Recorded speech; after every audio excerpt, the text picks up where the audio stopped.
We're here today with Koda, and I'm going to show you how to find your horse's last rib and talk to you about how saddles should sit in relation to that last rib. So sit back, make yourselves a cup of tea and hopefully enjoy.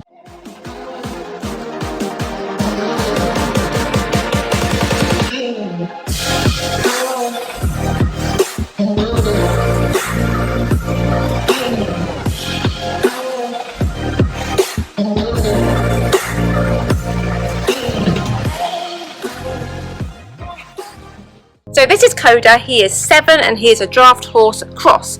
And an interesting fact about Koda is his great-granddad was the Queen's drum horse. So he's got some celebrity in his background. And we're here today with him and we're going to have a really quick look about how to find his last rib. Because we all know as horse owners that your saddle should not go past the last rib, or that's what we've been told. So we're going to discuss today how to find that last rib and find out in what situations your saddle is allowed to go past it. So here is Koda, he's massive, and here are his ribs. We all know where the ribs are on a horse, they're here. And they belong to the part of the back called the thoracic area. And that thoracic area is a really, really strong part of the back. Why? Well, partly because it has the ribs on it. So this part of their back, where their ribs sit, is where we tend to put the saddles because it's stronger. And the reason it's stronger is because it has the ribs coming off it, and it also has all the organs and all the heavy parts of the horse inside those ribs hanging off it. So if this part of the back wasn't strong, what it would mean is that their bodies would fold in half under the weight of all of those organs hanging from it. So because we need it to be so strong, there's not a lot of movement in this part of their back. Their back runs along here. Remember that these bits that we feel at the top here, it's not their actual spine as such, it's a spinous process. The actual vertebrae run along much lower. This is where his run here. And this part of their back is where the ribs are. And this part of back doesn't have a lot of movement in it. This part of their back, however, just behind the ribs, does have a lot of movement in it. So we can see here on Koda, when we scratch his bum, he moves here.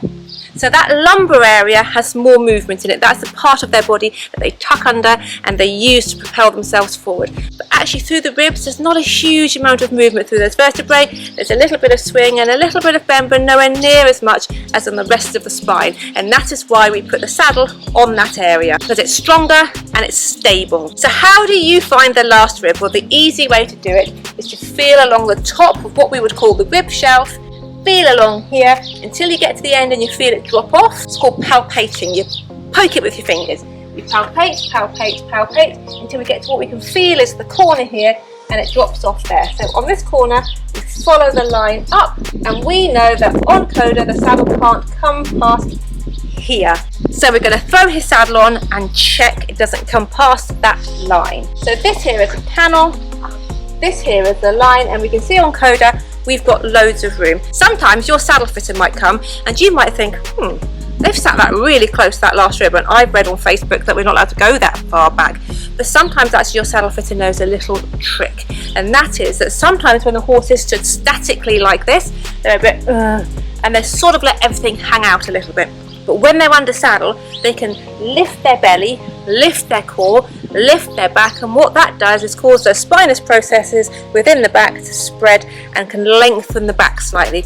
So in some cases, they reckon, you can get almost another inch or two in terms of back length by being under saddle and your horse working correctly. So we can see on Koda here, his back is relaxed here, but when I scratch his tummy, watch here, and we can see that as his back lifts up, it's lengthening. So don't worry if when your saddle fitter fits your saddle and you think that's on the last rib, shouldn't be there. Actually, maybe they know that as your horse works, they can lift up a little bit, and that can really help. Don't forget, the way to find your horse's last rib is to palpate along the top of the rib, find that corner at the back of the rib, and then feel down for the back of the ribs and follow that line up. And that is how you find your horse's last rib. Please don't forget to like, subscribe and ask any comments or questions that you have below. In the meantime, take care, stay safe and lots of love.